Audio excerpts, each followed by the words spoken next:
Nous allons dans cette vidéo étudier toutes les preuves de la résurrection de Jésus en 10 minutes chrono. Et vous verrez en fait que contrairement à ce que vous pouviez penser, la résurrection du Christ peut se démontrer rationnellement. En effet, vous allez voir que, même si la résurrection de Jésus reste un acte de foi, puisque nous serons toujours libres de nier l'évidence, il existe beaucoup d'éléments très forts qui rendent la croyance en la résurrection du Christ tout à fait rationnelle et raisonnable. Allez, c'est parti, on les voit ensemble tout de suite.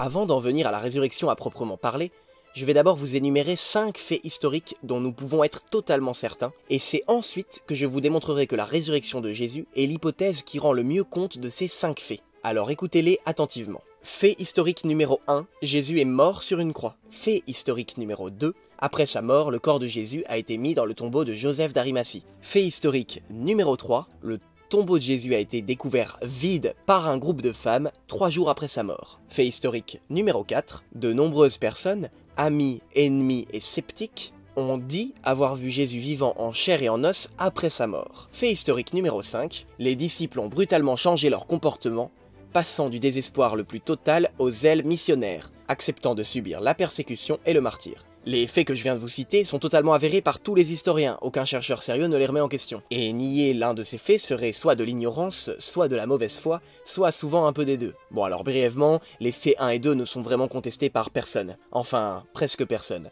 Si vraiment quelqu'un conteste le fait 1 ou 2, mettez-le moi en commentaire et je ferai une vidéo spécifique là-dessus. Mais je n'ai même pas envie de m'attarder sur ce qui est évident pour que nous arrivions tout de suite là où ça devient croustillant. Le fait numéro 3 est celui qui éventuellement peut poser le plus de problèmes et peut être contesté par des personnes mal informées. Alors prenons 2 minutes pour le démontrer. En réalité, le fait que le tombeau ait été retrouvé vide 3 jours après la mort de Jésus est assez facile à démontrer, car les évangiles racontent que ce sont des femmes qui sont arrivées les premières au tombeau vide. Or, à l'époque, le témoignage des femmes avait une valeur nulle pour les juifs. Ainsi, comme le dit l'historien N.T. Wright, en tant qu'historien, nous sommes obligés de dire que, si ces histoires avaient été inventées 5 ans plus tard par les chrétiens, leurs auteurs n'auraient jamais attribué la découverte du tombeau vide à Marie-Madeleine. Pour des apologistes chrétiens, vouloir expliquer à un public sceptique que Jésus est ressuscité en invoquant les femmes serait comme se tirer une balle dans le pied.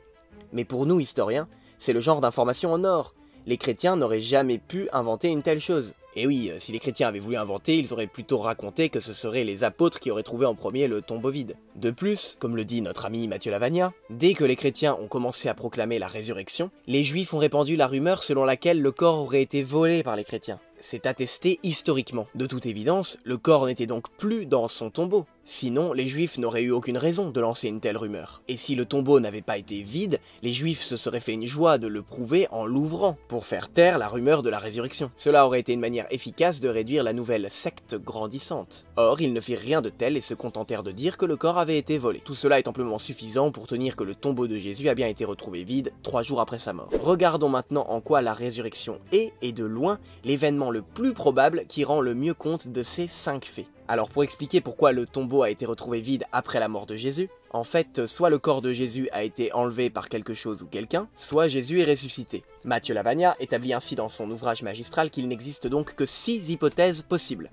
Première hypothèse, le corps de Jésus a été enlevé par des causes non humaines. Par exemple par des animaux, par un tremblement de terre, un ovni, etc. Deuxième hypothèse, Jésus a survécu à la crucifixion et s'est enlevé lui-même de façon naturelle. Troisième hypothèse, le corps de Jésus a été enlevé par des ennemis. Quatrième hypothèse, le corps de Jésus a été enlevé par des inconnus. Cinquième hypothèse, le corps de Jésus a été enlevé par des amis. Sixième et dernière hypothèse, Jésus est ressuscité. Clairement, toutes les hypothèses possibles et imaginables tiennent dans les 6 là. Donc tout simplement, il ne nous reste qu'à réfuter, débunker les 5 premières hypothèses, et il ne restera plus que la 6, la résurrection. Alors c'est parti pour réfuter les 5 premières hypothèses que j'ai triées dans l'ordre de la plus facile à réfuter jusqu'à la plus tenace. Bon alors du coup, la première hypothèse est clairement folklorique, évidemment. OVNI, bon bah voilà, je crois que tout est dit hein. Animaux, seriously. Et puis s'il y avait eu un grand tremblement de terre, ça aurait été rapporté dans les écrits juifs de l'époque. Personne ne soutient cette thèse. Allez hop, poubelle. Bon, ensuite, la deuxième hypothèse est carrément tout aussi absurde, bien que certains essayent de la défendre pour ne pas croire à la résurrection. Qu'est-ce qu'il ne faut pas faire quand on ne veut pas avoir la foi? Certains essayent donc de dire que Jésus n'aurait pas été tout à fait mort sur la croix, et qu'il respirait encore quand il a été mis au tombeau. Puis, après toutes les tortures qu'il a subies, qui sont attestées historiquement, il se serait échappé en enlevant tout seul la lourde pierre devant le tombeau, puis en allant se soigner chez le pharmacien du coin. Un peu gros, non? Franchement. Est-ce que c'est tout ce que les sceptiques ont comme hypothèse? Allez hop, rayez-moi tout ça. Bon alors après avoir réfuté les hypothèses 1 et 2, il reste les 3 hypothèses du vol du corps de Jésus. Donc premièrement, le corps de Jésus aurait-il pu être volé par des ennemis? Par exemple par les Juifs ou les Romains afin d'éviter la formation d'un culte autour de sa tombe? Eh bien non, ça n'a aucun sens. En effet, comme le dit toujours Matthieu Lavagna, si les Juifs ou les Romains avaient enlevé le corps de Jésus, ils auraient facilement trouvé un bon moyen de ridiculiser les chrétiens qui prêchaient la résurrection. Il leur aurait suffi d'exhiber le corps de Jésus aux yeux de tous, détruisant d'un seul coup le mythe de la résurrection. Bon, l'hypothèse 4 n'est guère plus plausible. Imaginer que des pilleurs de tombes aient pu voler le corps de Jésus pose pas mal de problèmes. Premièrement, le tombeau de Jésus était bien gardé par des soldats romains, précisément parce que ceux-ci voulaient justement éviter que quiconque s'approche du tombeau de celui qui avait tant d'adeptes. Donc justement, il y avait comme qui dirait sécurité renforcée. De plus, les pilleurs de tombes volaient juste les bijoux et les objets précieux. Ils n'allaient pas s'embêter à voler un cadavre juste pour le plaisir et risquer eux aussi la peine de mort, car oui, c'est ce qui était prévu pour les pilleurs de tombes à l'époque. Enfin, comme l'écrit toujours Monsieur Lavagna, même s'il y avait eu un tel vol, vous pouvez être sûr que les autorités juives auraient proposé le rachat du corps auprès de ces éventuels pillards. Cela aurait été un bon moyen de faire taire les apôtres qui prêchaient la résurrection, et cela était tellement important pour eux qu'ils auraient sûrement proposé une grosse somme. Bah oui, logique.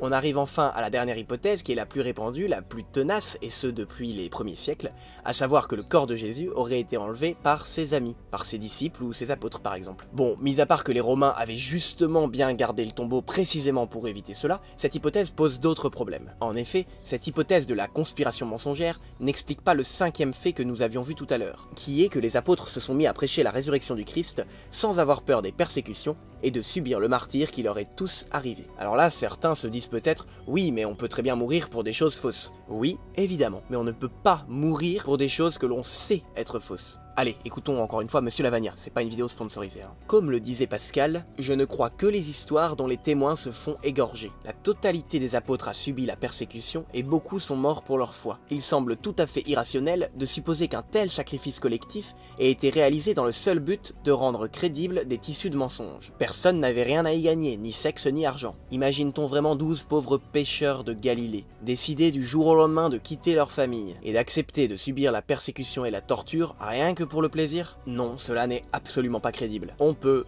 accepter de mourir pour des choses fausses, mais pas pour des choses que l'on sait être fausses. C'est évident. En outre, si complot il y avait eu, il semble improbable que tout le monde ait accepté de jouer le jeu jusqu'au bout sans craquer sous la torture, en admettant que tout ceci était faux. Donc non, c'est une évidence, il n'y a pas eu mensonge collectif, car les apôtres n'auraient pas été prêts à mourir, à donner leur vie, tous, pour quelque chose qu'ils savaient bien évidemment être faux. Cela n'aurait pas valu le coup.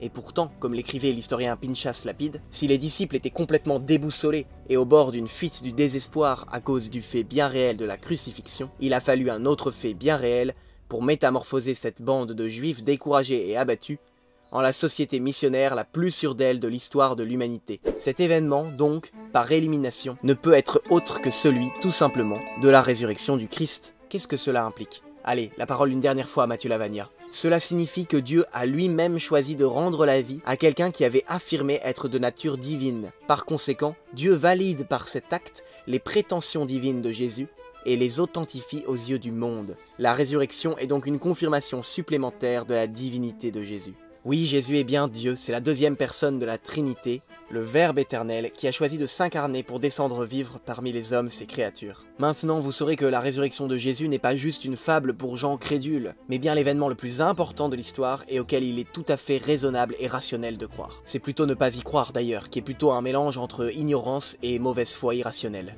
Mais n'oubliez pas pour ceux qui veulent creuser que ce n'était qu'une vidéo de vulgarisation. En réalité, pour chacun des 5 faits historiques, comme pour chacune des 6 hypothèses, il y a encore des dizaines et des dizaines d'arguments que je n'ai pas eu le temps d'évoquer ici. Car je voulais faire un format court, dense et synthétique, pour qu'un maximum de personnes puissent le voir et croire enfin en la divinité de Jésus. Alors n'hésitez pas d'ailleurs à partager cette vidéo avec un maximum de vos proches qui ne sont pas croyants, pour évangéliser le plus grand nombre possible de personnes. Allez, on se retrouve très vite pour de prochaines vidéos. Il y aura beaucoup d'autres contenus de ce genre à venir, alors abonnez-vous pour ne pas les louper.